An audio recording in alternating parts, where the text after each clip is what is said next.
today we'll be talking on impacted wisdom teeth. So we all know that the wisdom teeth are teeth that erupt in the late teenage age or early adulthood, say between 17 to 25 years. It could take more than 25 years. Yeah, but the wisdom teeth is actually the last molar that erupts in the mouth. So we have three sets of molars. We have the first molar, we have the second molar, and then we have the third molar. The third molar is actually known as the wisdom teeth, and it is the last that erupts in the mouth.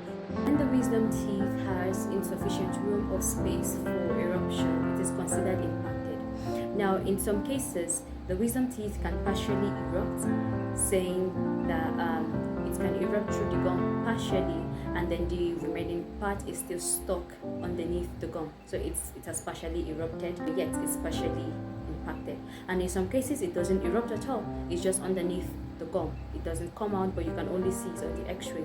So it's referred to as an fully impacted wisdom teeth. People who appear to have impacted wisdom teeth are, number one, persons who are between the age of 17 to 25 or more than 25 years old. That is from the late teens down to the early adulthood, because this is the right age for the eruption of the wisdom teeth. So persons between this range can have an impacted tooth. And the second category of people who can have an impacted teeth are people with smaller jaw. Now we all know that our jaw sizes determine how positioned our teeth are, in the sense that you can derive or you can get a smaller jaw maybe from your mom, and then you have smaller bigger set of teeth from your dad. So when you have smaller jaw and then you have bigger set of teeth, there are not enough room for accommodation of the teeth. So what they do is they are packed together, giving no room or little room for the wisdom teeth to completely erupt. So these are people who are prone or liable to have an impacted wisdom teeth. There are several ways of knowing if you have an impacted wisdom teeth, but the accepted method of knowing if you have an impacted teeth is visiting a dentist. The dentist advises you to take a big X-ray, a panoramic X-ray that shows the full image of your teeth. So what happens is when you take this X-ray, you see if your wisdom teeth are embedded in the bone, or if there is a high chance for it to erupt fully or partially.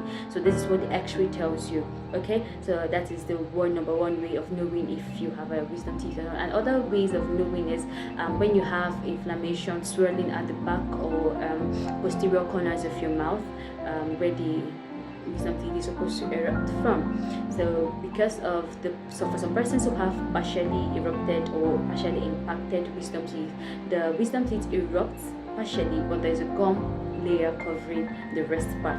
So what happens is when you eat, food lodges underneath that gum, and then you feel pain, you feel discomfort because you are biting. The teeth is acting as a bite stoppers for themselves. So you keep on biting on the lower one, and then you feel pain, you feel discomfort, you feel swelling, and then so for some persons they experience bleeding. So this is another way of knowing if you have an impacted wisdom teeth. You can also know that when you find it difficult to floss, because the wisdom teeth is adding pressure to the second molar.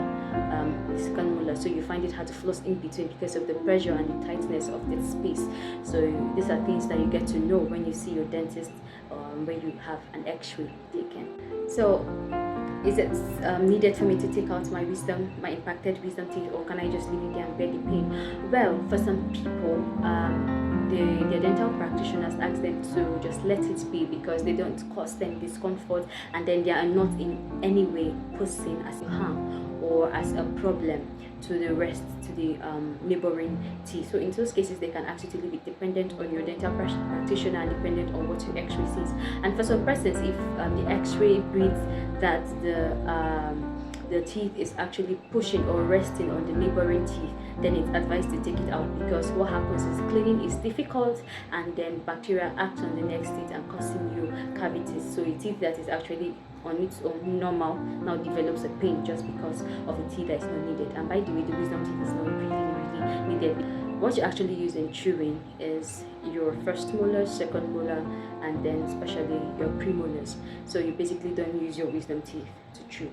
Yeah, so you can as well take it out, but it's all dependent on your X-ray and then what your dental practitioner advises. For some persons who wants to go for orthodontic treatment and maybe braces or Invisalign, they advise them to take out their wisdom teeth because they're trying to create spaces for people with tight spaces and crowding issues. They ask them to take it out so that they can have quite a number of space for their teeth to completely align. So caring for areas having the impacted teeth, it's very, very important. You have to care for those areas. It's very important.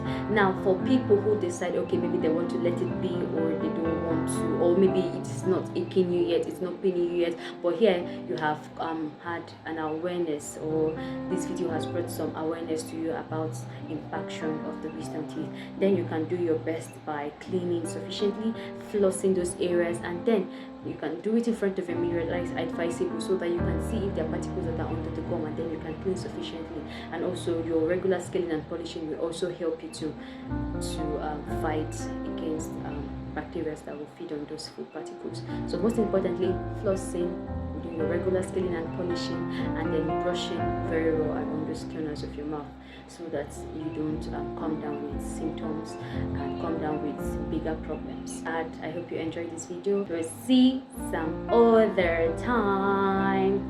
Peace. Have a lovely day, lovelies.